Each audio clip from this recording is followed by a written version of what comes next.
start. On the 25th May, the Prime Minister moved the resolution in this House asking the House to record its journal approval of the principles, objectives, and programs of development contained in the 10th five-year plan as prepared by the Planning Commission. This was discussed for another day, and then the consideration of this resolution was adjourned. At that stage, the scope of the discussion was confined to broad aspects of the plan approach, organization, resources, etc. Arrangements were made then so that there could be close and intimate discussion of the plan by groups of members of parliament of both houses. 4 committees were appointed. They have completed their work. I take this opportunity of expressing my deep appreciation of the work of these committees. The members took very keen interest in the principles as well as the details and made numerous valuable and useful suggestions. I shall endeavor at this stage to deal with the ground that has been covered and initiate the further stage of discussion. It is gratifying that the direction of advance and the main goals that have been accepted in the plan are also accepted in this House on the basis of agreement. This agreement is also true of the people of the country as a whole, sir. I regard it as a very precious asset of the plan. It will be a source of great strength for all those who, in different capacities in the country, are going to work out this plan, implement its various programs. This has its particular significance in a democracy.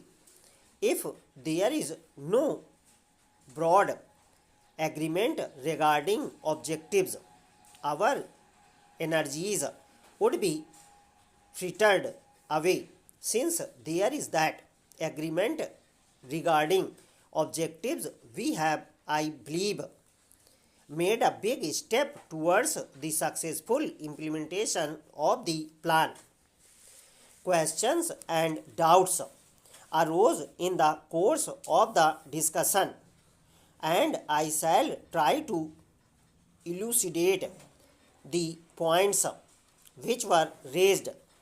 There was consensus of opinion that the plan was not too big in size considering the present needs of the nation. However, the capacity of the country to raise resources to an adequate extent was questioned, and concern was expressed regarding the gap in respect of our foreign exchange resources vis-a-vis our requirements of the plan. In the same context, there was a lengthy discussion about the trained personnel for the successful execution of the plan.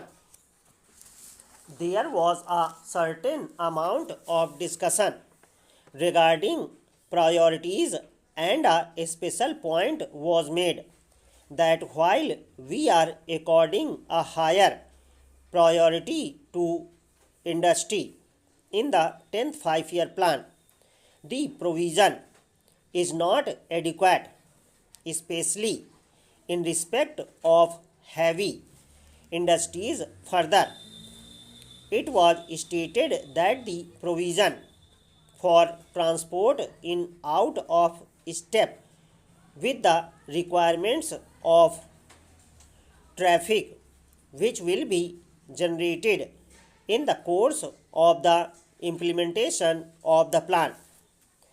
I found there was a very great intensity of feeling in the house regarding unequal development in different areas, and a feeling was expressed that adequate measures were not being taken to redress this imbalance. The position, according to some members, was the same in respect of the question of rural areas vis-a-vis urban areas. Before I take up these questions, I would, if you would permit me, sir, like to say something about the ninth five-year plan and incidentally about our approach to the entire problem of economic development. This question of ninth five-year plan figured fairly prominently in the discussion in the House. Members offered their own assessment of the achievements of the plan and of the failures. No claim is made that those achievements were very spectacular. In fact, as one honorable member pointed out, the report itself does not make any exaggerated claims. In fact, no magic formula is available for quickening the economic development in a country, particularly in an underdeveloped country. The difficulties, as pointed out, are more in the case of a country which is just trying to emerge from the stage of underdevelopment, and particularly so when this experiment of quickening the tempo of development is being carried out in the context of a democracy. For the same reason, we should be prepared to pay the price that has to be paid for this. That price may be somewhat heavy in the beginning, and that price is in terms of hard work for all of us, in terms of concerted effort. It is in terms of discipline, of self restraint, of sacrifice.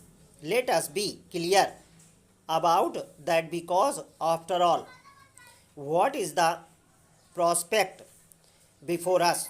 We are trying to acquire a new status. We are trying to lift ourselves to a new plane of existence in terms of economic life. We want to qualify for being placed in the category of a developed country, to give up our status as an underdeveloped country, and for that certainly the greatest effort has to be applied to this big task, and this effort is not necessarily confined to the economic sphere of India.